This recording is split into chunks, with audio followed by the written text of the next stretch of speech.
오늘 주신 말씀은 죄송합니다. 오늘 목이 좀 안 좋아서 28장입니다. 마태복음 28장입니다. 마태복음 28장 16절부터 20절입니다. 우리 한 목소리로 하나님의 말씀을 받들어 읽도록 하겠습니다. 신약 52쪽에 있습니다. 한 목소리로 마태복음 28장 16절부터 20절까지 같이 읽겠습니다. 11 제자가 갈릴리에 가서 예수께서 지시하신 상에 이르러 예수를 배웠고 경배하나 아직도 의심하는 사람들이 있더라. 예수께서 나와 말씀하여 이르시되 하늘과 땅의 모든 권세를 내게 주셨으니 그러므로 너희는 가서 모든 민족을 제자로 삼아 아버지와 아들과 성령의 이름으로 세례를 베풀고 내가 너희에게 분부한 모든 것을 가르쳐 지키게 하라. 볼지어다 내가 세상 끝날까지 너희와 항상 함께 있으리라 하시니라. 아멘. 죄송합니다. 제가 목이 조금 좋지 않아서 지난주에 아주 인상적인 글을 하나 읽었습니다. 그 글의 제목이 부모가 아이에게 남겨줄 수 있는 최고의 재산, 부모가 아이에게 남겨줄 수 있는 최고의 재산이라는 글이었습니다. 여러분들은 무엇을 남겨주면 최고의 재산이라고 생각하겠습니까? 이 글은 이근후 씨라는 정신과 의사가 쓰신 글인데 이 글 안에 자기의 경험을 이야기를 하고 있습니다. 이분이 1973년부터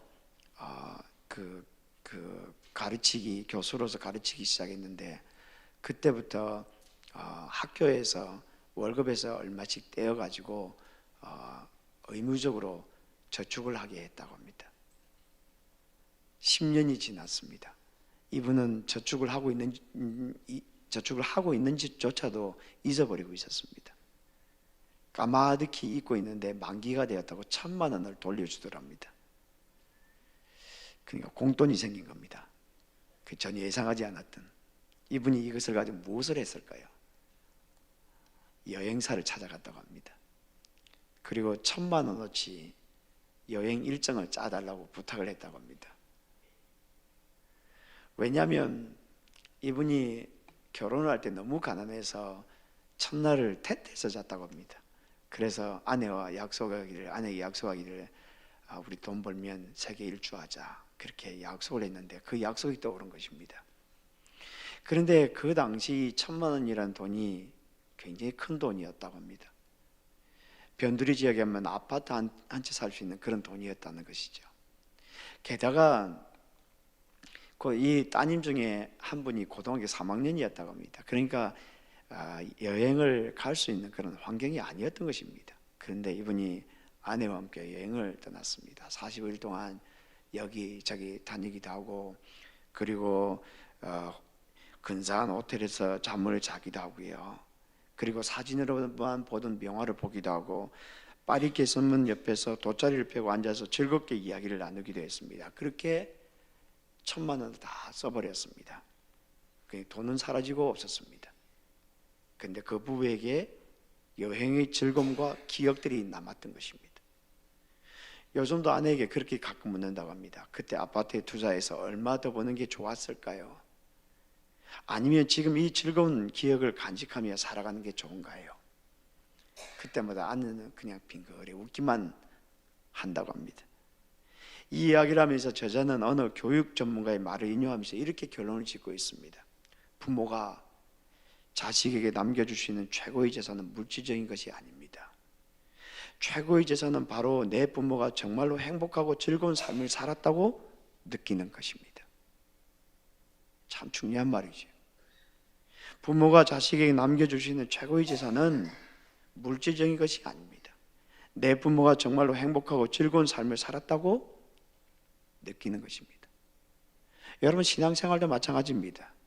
신앙생활도 여러분 다른 사람들에게 신앙이 어떻고 저떻고 이야기할 필요가 없어요. 내가 행복하게 살아가는 것을 보여줘야 됩니다. 여러분, 신앙이라는 거창한 것이 아닙니다. 가서 화려하게 설명해 주려고 애를 쓸 필요가 없어요.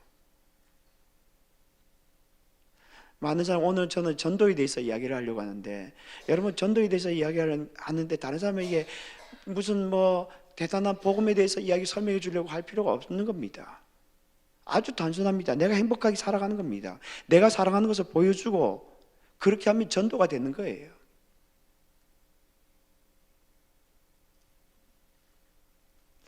오늘 우리가 마태복음 28장 16절에서 20절을 읽었는데, 오늘 본문은 우리가 너무 잘 아는 내용이죠. 그런데 오늘 본문을 제가 말씀을 준비하기 위하여 계속 준비하면서 말씀을 반복해서 읽고 있는데, 문득 이 본문 속에서 행복이라는 단어가 문득 떠올랐습니다.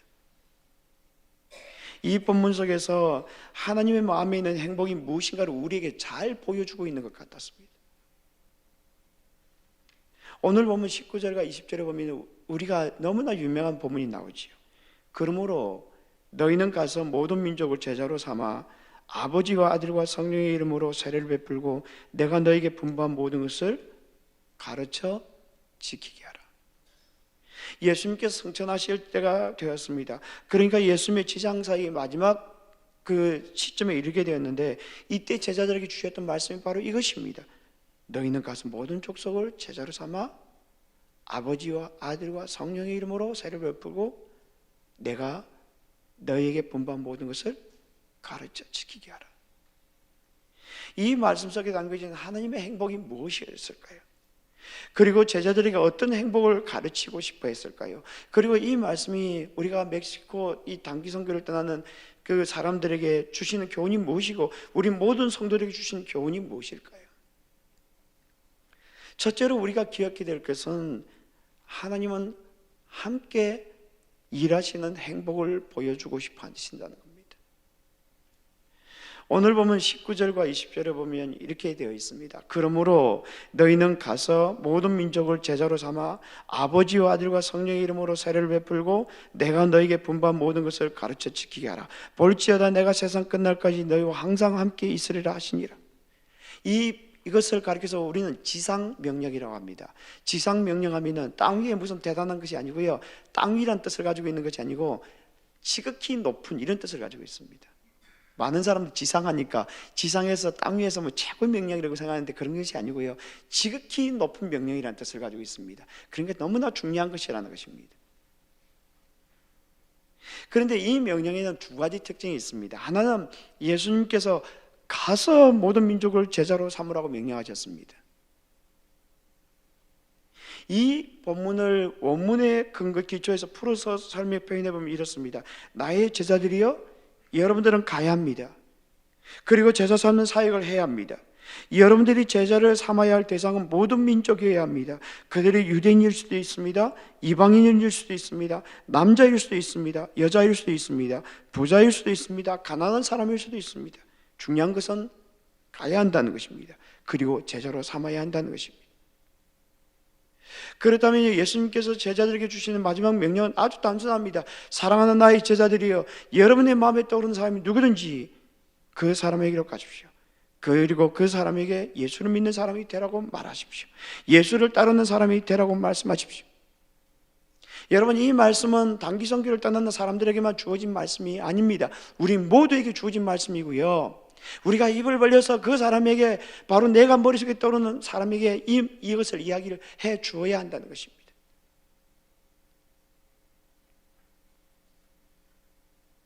또 하나의 특징은 예수님께서 너무나 연약한 제자들에게 이 명령을 주셨다는 겁니다.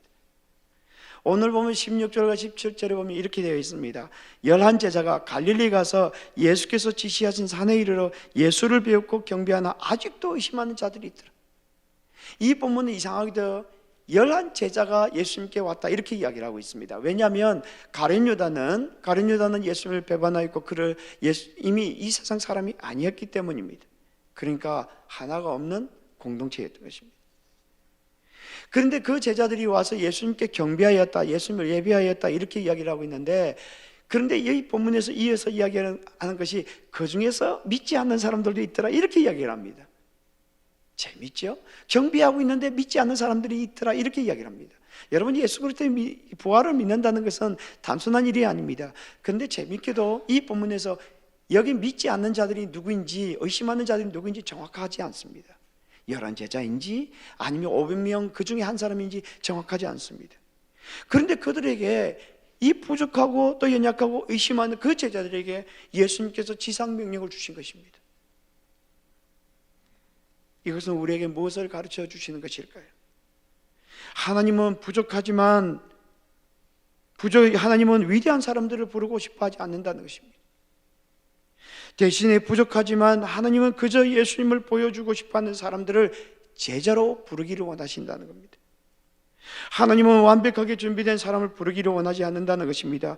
대신 하나님은 예수님을 묵묵히 따르면서 다른 사람들에게 예수를 믿고 따르자고 고민하고 싶어하는 사람을 부르고 싶어 하신다는 것입니다. 그분은 위대한 사람을 부르기를 원하지 않습니다.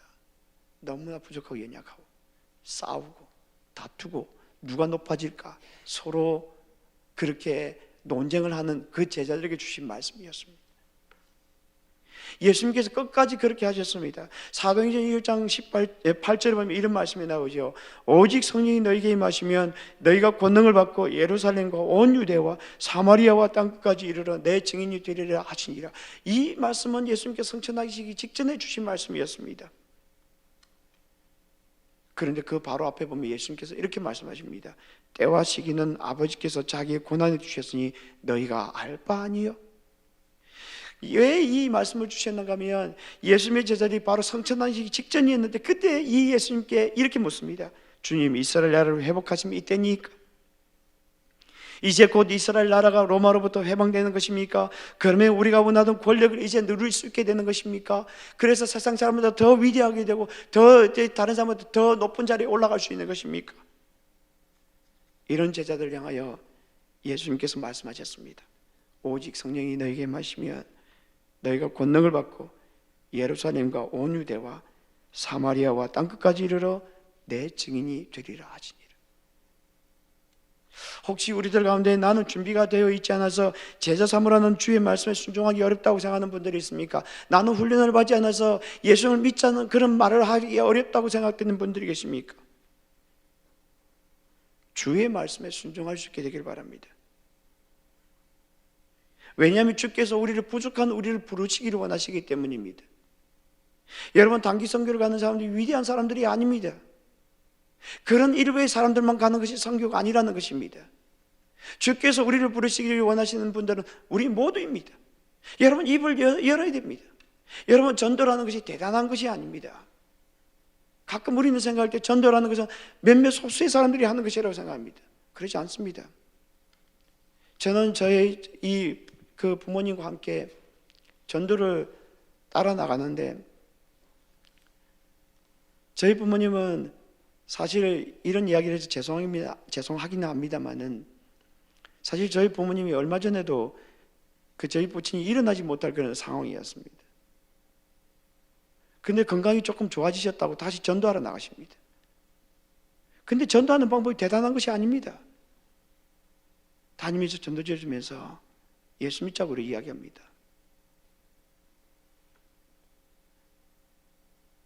여러분, 우리가 교회가 존재하는 목적은 내가 믿는 예수님을 보여주고 내가 믿는 예수님을 따르자고 권하는 것입니다.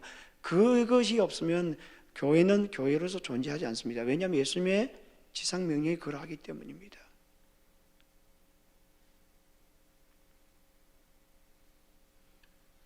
혹시 우리들 가운데 나는 예수님을 증거하기에 아직도 많이 부족하다고 생각하는 분들이 있습니까? 증인이 되라고 말씀하시는 주의 음성에 반응할 수 있게 되기를 바랍니다. 왜냐하면 주께서 우리에게 그렇게 말씀하셨기 때문입니다.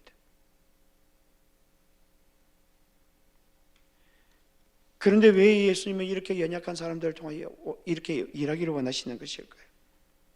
위대한 사람들을 통하여 일하시면 훨씬 더 많은 열매를 거두지 않겠습니까? 그리고 능력이 많은 사람들 통하여 일하면 더 많은 열매를 거둘 수 있지 않겠습니까? 그런데 어째서 연약한 사람들에게 사명을 주시고 그리고 하나님의 일을 하게 하시는 것일까요? 단적으로 표현하자면 그것은 하나님의 행복이기 때문입니다. 하나님께서 그것을 기뻐하시는 것입니다. 하나님께서 연약한 사람들을 통하여 연약하지만 순종하는 사람들을 통하여 하나님의 위대하심을 드러내는 것입니다. 참 참 하나님은 이상하십니다. 하나님은 똑똑하고 그리고 머리가 아주 대단하고 그리고 모든 것을 사리분별을 잘하는 사람 통하여 하나님께서 일하실 것 같은데 하나님 그렇게 일하지 않습니다. 이상하게도 어떤 사람을 통하여 일하시냐? 능력이 없지만 순종하는 사람입니다. 그리고 그를 통하여 위대한 일을 이루어나가시는 겁니다. 오늘 본문이 그것을 우리에게 잘 보여주고 있습니다. 오늘 보면 18절에 보면 이렇게 되어 있죠. 하늘과 땅의 모든 권세를 내게 주셨으니 그러므로 많은 사람들이 이 본문에 나온 19절과 20절의 말씀에 대하여 관심이 많지만 18절에 대하여 주목을 하지 않습니다. 그런데 이 18절에 이렇게 이야기를 하고 있습니다. 하늘과 땅의 모든 권세를 내게 주셨으니 그러므로 너희는 가서. 예수님께서 이렇게 말씀하시는 것입니다. 성부 하나님께서 부활하신 나에게 하늘과 땅의 모든 권세를 주셨습니다. 그리고 내가 진짜 하나님의 아들이라고 선포해 주셨습니다. 그러므로 하늘과 땅의 모든 권세를 가진 내가 여러분들에게 명령합니다. 가십시오. 부족하다고 머물러 있지 마십시오. 가서 제자 잡는 사역을 하십시오. 그러면 내가 하늘과 땅의 모든 권세로 그 모든 일을 이루어 나가실 것입니다. 그러니까 예수님께서 이렇게 말씀하고 있는 것입니다. 나는 여러분들이 얼마나 연약한지를 알고 있습니다. 그런데 기억하십시오. 성부 하나님께서 나에게 하늘과 땅의 모든 권세를 주셨습니다. 그래서 하늘과 땅의 모든 권세를 가지고 있는 내가 여러분들과 함께 일을 할 것입니다. 그것이 나의 기쁨입니다. 그것이 나의 행복입니다. 무엇을 우리에게 가르쳐 주시는 것일까요? 주의 약속을 믿고 순종하라는 것입니다. 그럴 때 예수 그리스도께서 얼마나 강한 분인지를 알게 된다는 것입니다. 부활하신 그분의 능력을 믿고 내게 맡겨진 사역들을 계속해 나가라는 것입니다. 그럴 때 부활의 능력을 우리의 삶 속에서 체험해 나갈 것입니다. 여러분, 우리는 일어나야 합니다. 그리고 나아가야 합니다. 자리에 앉아 있으면 하나님의 능력을 절대 경험할 수 없습니다. 너무나 많은 그리스도인들이 앉아서 하나님의 능력을 경험하게 되기를 원하고 있습니다. 여러분, 그런 사람들에게 하나님이 절대 역사하지 않습니다. 하나님 절대 역사하지 않습니다. 저는 교회 부임할 때부터 하나님 앞에 간절하게 기도했던 것이 그것이었습니다. 하나님의 능력을 경험하는, 하나님의 살아계심을 경험하는 자들이 되게 하여 주옵소서. 그렇게 기도했습니다. 그런데 여러분, 반드시 따라와야 될 것이 있습니다. 순종입니다. 순종입니다. 너무나 많은 사람이 생각은 잘합니다. 그런데 몸이 움직이지 않습니다. 여러분, 다윗을 보십시오. 다윗이 골리앗과 싸울 때에 그가 미끄러운 돌 그 5개를 가지고 그렇게 전쟁에 나갔습니다. 그때 골리앗이 이렇게 말합니다. 네가 나를 괴로 여기고 막대기를 가지고 내게 나왔느냐? 내가 내 살을 공중의 새들과 들짐승들에게 주리라. 그때 다윗이 이렇게 말합니다. 너는 칼과 단창으로 내게 나아오니와 나는 만군의 여호와의 이름 곧 네가 모욕하는 이스라엘 군대의 하나님의 이름으로 내게 나아가노라. 내가 너를 쳐서 내 목을 베고 블레셋 군대의 시체를 오늘 공중의 새와 땅의 들짐승에게 주어 온 땅으로 이스라엘에 하나님이 계신 줄 알게 하시고 또 여호와의 구원하심이 칼과 창에 있지 아니함을 이 무리에게 알게 하리라. 전쟁은 여호와께 속한 것인즉 그가 너희를 우리 손에 넘기시리라. 전쟁은 여호와께 속한 것인즉 그가 너희를 우리 손에 넘기시리라. 단기 선교를 떠나는 성도 여러분, 하나님의 행복을 가슴에 품고 가시기를 바랍니다. 하나님의 행복은 함께 일하시는 행복입니다. 어떻게 일하시는 행복입니까? 우리의 부족함에도 불구하고 그의 능력으로 우리와 함께 일하기를 원하시는 하나님의 행복입니다. 이 행복이 단기 선교를 떠나는 여러분의 사역 중에 풍성하게 나타날 수 있게 되기를 주님의 이름으로 축복합니다. 저도 올해 단기 선교 사역에 참여하기로 했습니다. 네이티브 아메리칸 그 단기 선교에 참여하기로 결정했는데, 사실 저는 저희 교회에서 단기 선교 사역이 준비가 되면 그곳에 참여할 생각이었습니다. 근데 제가 기도하는 중에 아무리 생각해도 제가 단기 선교에 참여해야 되겠더라고요. 그 이유는 2가지였습니다. 하나는 성도들에게 단기 선교를 가러 가면서 저는 단기 선교를 안 간다면 그것이야말로 이상하지 않습니까? 말 잘하는 목사가 무슨 필요가 있겠습니까? 그래서 단기 선교에 참여하기로 했습니다. 그런데 그보다 더 중요한 것이 무엇인가 하면 순종이었습니다. 그냥 순종하는 겁니다. 그냥 순종하는 겁니다. 여러분, 우리 교회가 선교를 하기에 그렇게 좋은 환경은 아닙니다. 그렇게 준비가 되어 있지도 않아요, 사실은. 그래서 하나님 앞에 그렇게 기도하고 있습니다. 하나님, 선교를 할 수 있는 그런 길들을 열어주십시오라고 이야기했는데 아무것도 보여주지 않으세요. 그런데 제 마음에 딱 드는 생각이, 지금 하고 있는 것도 하면 되지 않느냐. 여러분, 위대한 것을 왜 찾으세요? 위대한 것은 없습니다.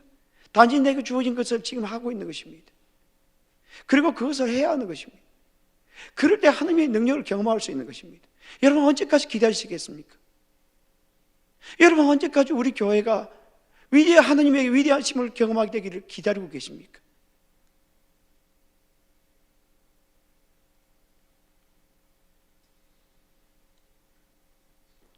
우리가 순종해야 하나님의 능력을 경험하지 않겠습니까? 여러분, 가만히 앉아있으면 절대 하나님이 역사하지 않습니다. 여러분, 우리가 성도들을 용서해야 하나님이 역사하기 시작합니다. 우리가 한 성도를 기억하면서 그 성도를 가슴에 품고 기도할 때 하나님이 역사하기 시작합니다.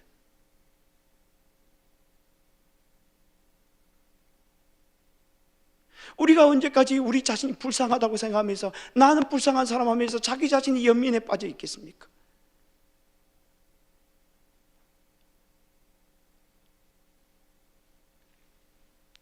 오늘 주께서 우리에게 이렇게 말씀하십니다. 그러므로 너희는 가서 모든 민족을 제자로 삼아 아버지와 아들과 성령의 이름으로 세례를 베풀고 내가 너희에게 분부한 모든 것을 가르쳐 지키게 하라. 이 명령 부활하신 주님께서 그의 제자들에게 주시는 말씀입니다. 가서 제자를 삼으라는 것입니다. 가면 하늘과 땅의 권세로 함께 해주시겠다는 것입니다. 그것이 우리 예수님의 행복입니다. 그것이 우리 주님의 기쁨입니다.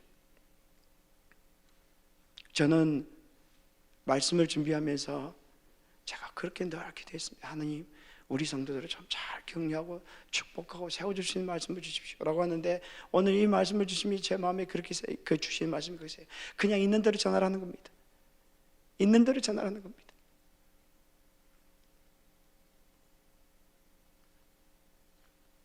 여러분, 저는 하나님의 말씀을 가지고 여러분을 달래기를 원하지 않습니다. 오늘 본문이 우리에게 이렇게 이야기를 합니다. 일어나라는 것입니다. 일어나서 순종하라는 것입니다. 제가 오늘 아침에 오면서 그런 생각이 들었습니다. 우리가 일주일 내내 지나면서 이번 7월 한 달간은 좀 새벽기도 한 번 이상 참여하는 그런 운동을 벌였으면 좋겠다는 생각이 들었습니다. 적어도 우리가 단기 선교를 가지 못한다 하더라도 새벽기도 한 번 정도는 나오면 좋지 않겠나, 그런 생각이 들었습니다.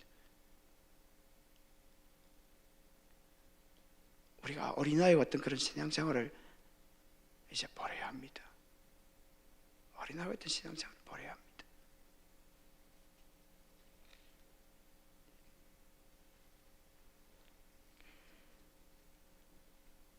오늘 주께서 우리에게 이렇게 말씀하십니다. 그러므로 너희는 가서 모든 민족을 제자로 삼아 아버지와 아들과 성령의 이름으로 세례를 베풀고 내가 너희에게 분부한 모든 것을 가르쳐 지키게 하라.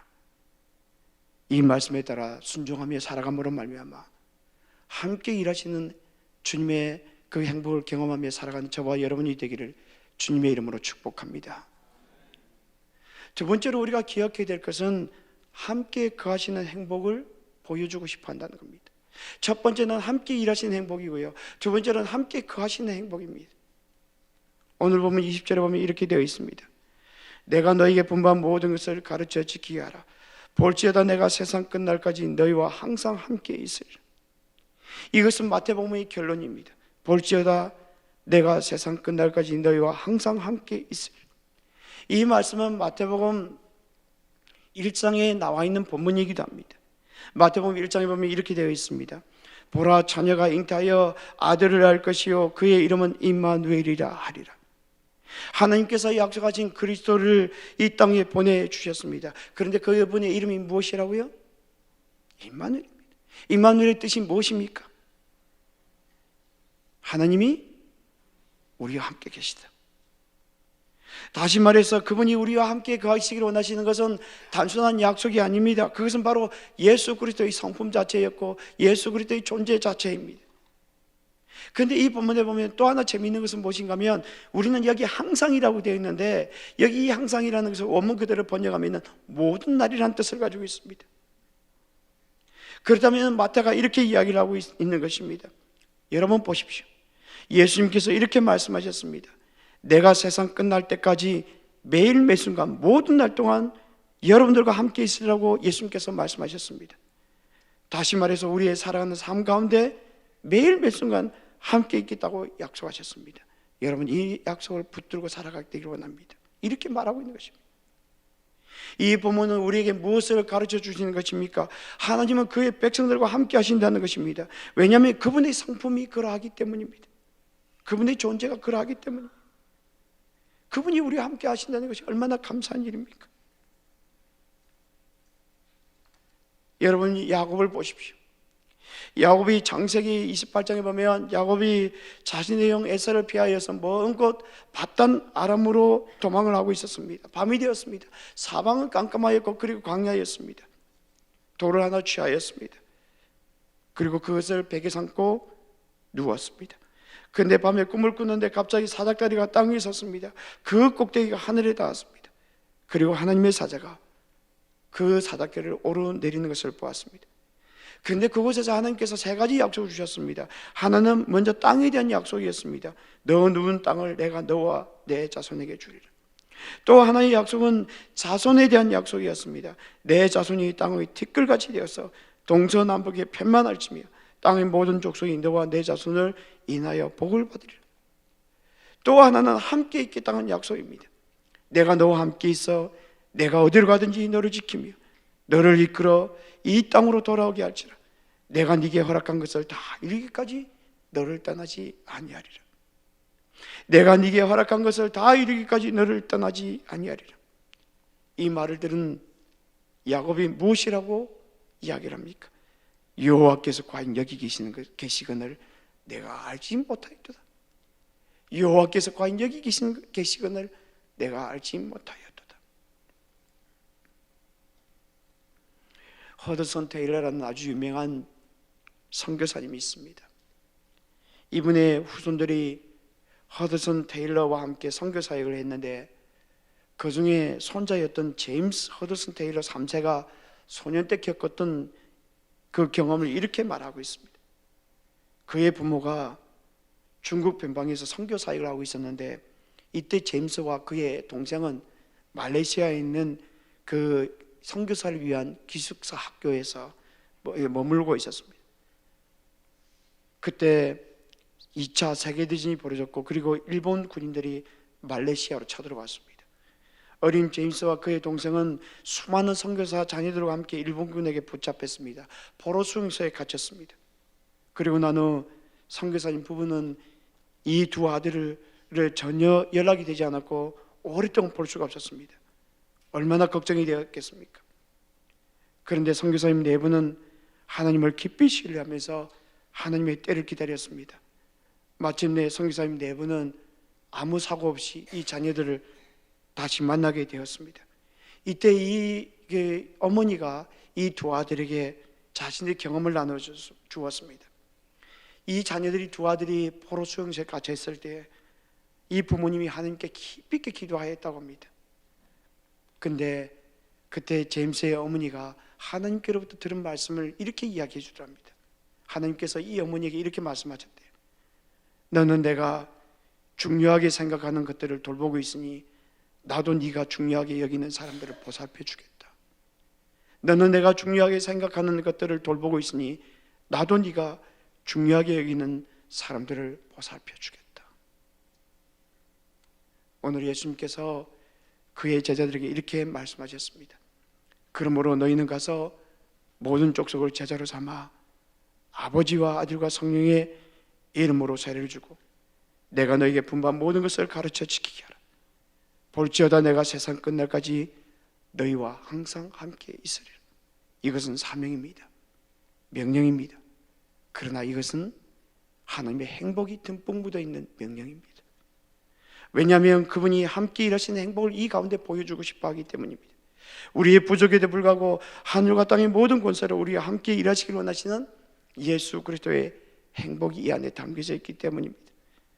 또 하나는 세상 끝날까지 우리와 함께 있고 싶어 하시는 예수 그리스도의 행복이 담겨져 있는 것입니다. 우리와 함께 일하시며 우리와 함께 거하심으로 말미암아 그의 행복을 보여주고 싶어 하시는 예수 그리스도의 말씀을 붙들고 살아감으로 말미암아 복된 삶을 살아가는 저와 여러분이 되기를 주님의 이름으로 축복합니다.